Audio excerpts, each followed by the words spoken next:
How to change Apple ID on iPhone. Hi everyone, welcome back to our channel How to Geek. So in today's video I will simply guide you on how you can change your Apple ID on your iPhone. So just make sure to watch the video till the end. In order to actually change our Apple ID on our iPhone, first of all open settings. If you just tap on your profile and then you try to sign out from the bottom, you can see it is not available due to restrictions. So how do we change it?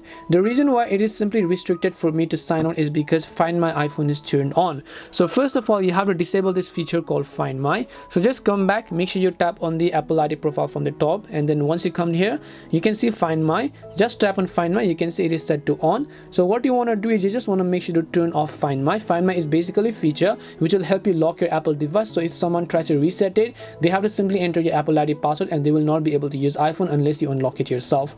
So just make sure to turn the Find My off, but simply by entering your Apple ID password and then tap on the turn off button from the top right hand side of the screen.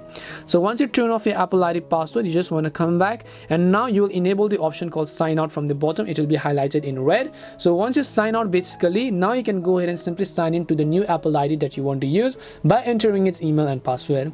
And that's all it takes to change your Apple ID on iPhone. We hope the video was really helpful, and if it did help you, make sure to leave a like and subscribe to the channel. And if you have got any questions, feel free to leave them down. Thank you very much for watching, and see you in the next video.